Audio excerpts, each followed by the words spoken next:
বলুন মা কবুল। আলহামদুলিল্লাহ। আল্লাহুম্মা আমিন। আপা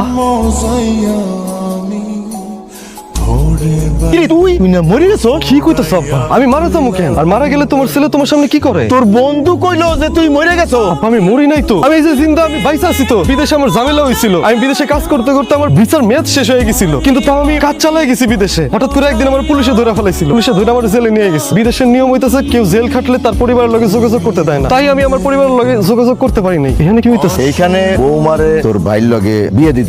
আব্বা কি কইতাছো তুমি? তুমি আমার এত বড় সর্বনাশ করতে পারলা? এছাড়া তো কোনো উপায় ছিল না, তোর সাথে কোনো যোগাযোগ নাই, ফোনে পাই না। তারপরে তোর বন্ধু কইলো তুই মারা গেছিস। সমাজের লোক নানান কথা কয়, আমি তো এই সংসারের গার্জিয়া, আমার তো একটা দায়িত্ব আছে। তাই আমি চিন্তা ভাবনা করে সিদ্ধান্ত আমি নিলাম ঘরের সম্মান ঘরেই থাক। কি সমাজের লোক? কি অনেকদিন হয়ে গেছে, তাই বলে তুমি আমার বউরে আমার বড় ভাইয়ের লগে বিয়ে দিয়ে দিবা? এত বড় সর্বনাশ তুমি বাপ হয়ে করতে পারলা? এটা আমি কেমনে মাইনা নিব? আমি এত কিছু শুনতে চাই না আব্বা, আমার বউরে আমার কাছে ফিরায় দাও। আমার বউরে তুমি বিয়ে করছো তো, আমার বউরে তুমি তালাক দিয়ে দাও। অসম্ভব, আমি বিয়ে করছি কি ছাড়ার জন্য? ওরা আমি ছাড়তে পারবো। এটা তুমি কেমন কথা কইতেছো? আমার বউয়ের লগে তো তোমার বাসর হয় নাই, তুমি তো চাইলে আমার বউরে তালাক দিয়ে দিতে পারো। তালাকটা দিয়ে দাও না ভাই, তুমি ভাই হয়ে আমার সংসারটা ভাঙিয়ে দিতে চাইতেছো। আমি কেন তোর সংসার ভাঙব? তোর মৃত্যুর খবর শুনা আমরা তারপরে তোর অপেক্ষা ছিলাম, কিন্তু গ্রামের লোকজন যখন কানাঘুষা করছিল, আব্বা তা সহ্য করতে না পাইরা এই বিয়ার সিদ্ধান্ত নি। আমি না হয় না যাই না শুনে তোর সংসার ভাঙছি, তুই কেন যাই না শুনে আমার বিয়া ভাঙতেইছস?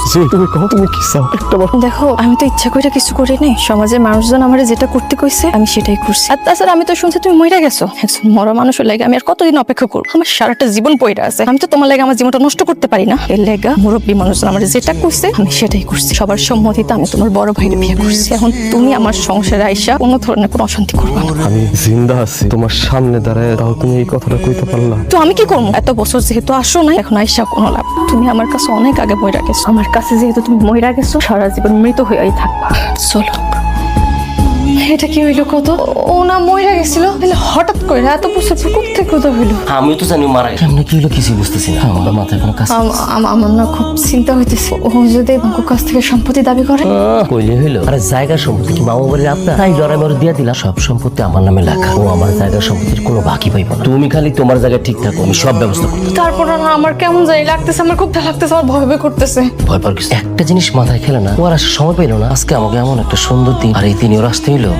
জুই কি করবেন আপনি? তাড়াতাড়ি। কি ব্যাপার? তুমি আমারে আপনি করে কইতেছো? তুমি তো আমারে সবসময় তুমি করে কইতে। আমি আপনার আপনি করে ডাকবো তো কি করবো? আপনি আমার স্বামী ছিলেন, সে অধিকার থেকে আমি আপনার তুমি করে কই। এখন আপনি আমার কেউ না, আপনার উপর আমার কোনো অধিকার নেই। এখন থেকে আমি আপনার আপনি করে ডাকবো। বুঝতে পারছি, আসলে কইতেছিলাম কি, তুমি সবকিছু বাদ দাও না, আমি তোমার ছাড়া থাকতে পারতেছি না, কষ্ট হইতেছে তোমার ছাড়া থাক। চলো না আমরা নতুন করে আবার সংসার করি, তুমি যা করবে আমি তাই করবো। চলো না, তোমার ছাড়া আমি ঠিক থাকতে পারতেছি না, একটু বোঝার চেষ্টা করো। আপনার সাহস তো কম না, আপনি আপনার বড় ভাইয়ের স্ত্রীরে কইতেছেন আপনার লোকে সংসার শুরু করতে। আপনি বইলা গেছেন আমি এখন আপনার বড় ভাইয়ের স্ত্রী। খবরদার কইতে এরকম উল্টা পাল্টা কথা আর কোনোদিন আপনার মুখে যেন না শুনি। আমার স্বামী যদি এই কথা শুনে কিন্তু কষ্ট পাইব।